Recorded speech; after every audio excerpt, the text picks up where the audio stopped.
Can you understand this story? Stay until the end to test yourself.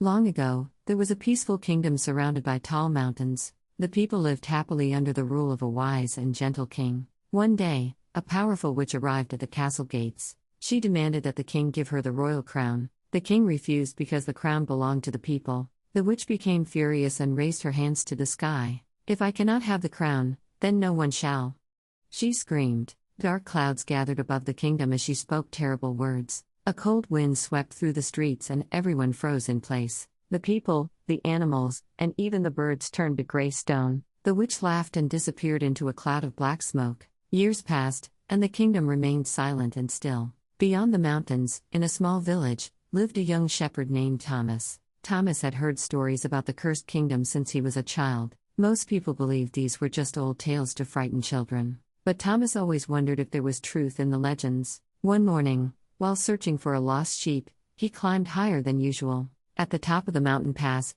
he saw something that stopped his heart. Below him stretched a vast kingdom of gray stone buildings and statues. The statues were people frozen in their daily activities. Thomas knew immediately that the stories had been true all along. He carefully made his way down into the silent streets. A stone merchant stood behind his cart, forever reaching for coins. Children were caught mid-laugh, their stone faces still smiling. Thomas felt deep sadness as he walked through the frozen town. Near the fountain, he noticed an old woman who was not made of stone. She sat on a bench, wrapped in a worn gray cloak. "You can see me," she said with surprise in her voice. "Who are you?"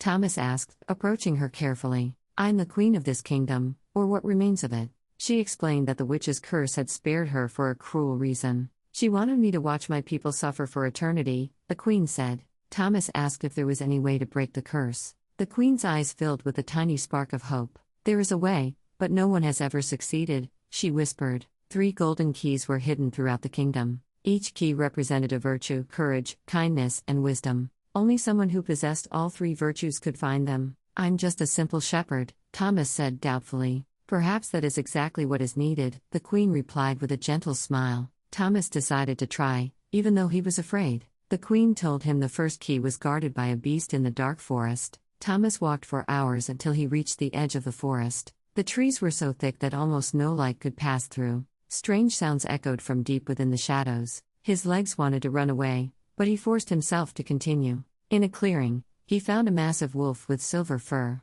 The wolf growled and showed its enormous teeth. Thomas noticed something shining around the wolf's neck, a golden key. He also noticed that the wolf's paw was caught in an old trap. Instead of attacking, Thomas slowly approached the injured animal. "I will not hurt you," he said softly. With careful hands, he opened the trap and freed the wolf's paw. The wolf stopped growling and looked at Thomas with understanding eyes. It lowered its head and allowed Thomas to take the first key. Thomas had shown courage by entering the forest and kindness by helping the wolf. The queen had said the second key lay at the bottom of a frozen lake. Thomas found the lake in the center of the kingdom. The water had turned to ice so thick that he could not see through it.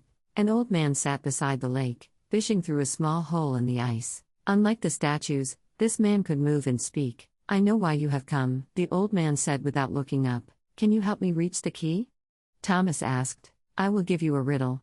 Answer correctly, and the ice will melt." The old man asked, "What is stronger than steel but can be broken by a single word?" Thomas thought for a long time about the strange riddle. He remembered how his mother's trust in him had made him strong. He also remembered how a single lie had once broken that trust. "The answer is trust," Thomas said with confidence. The old man smiled, and the ice began to crack and melt away. At the bottom of the shallow water lay the second golden key. Thomas waded in and retrieved it carefully. Now he had to find the third and final key. The queen had warned that this key was the most difficult to obtain. It was hidden in the highest tower of the castle. The tower was guarded by the witch's shadow, a creature of pure darkness. Thomas climbed the winding stairs for what felt like hours. At the top, he found a room filled with mirrors. In each mirror, he saw a different version of himself. One showed him as a wealthy king, another as a powerful warrior. The shadow spoke from the darkness, "Choose who you want to become. If you choose wisely, the key is yours." Thomas looked at all the magnificent versions of himself. Then he noticed one small mirror that the shadow had tried to hide.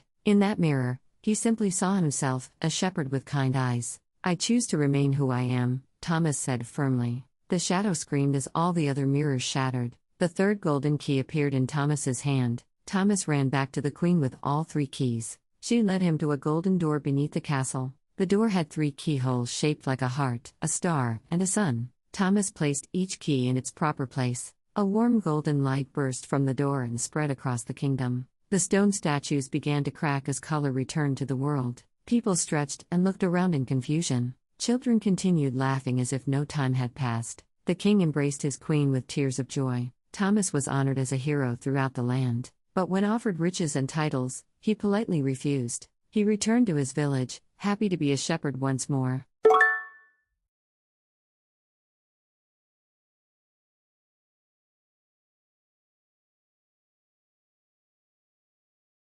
Learn with LingoStories.app.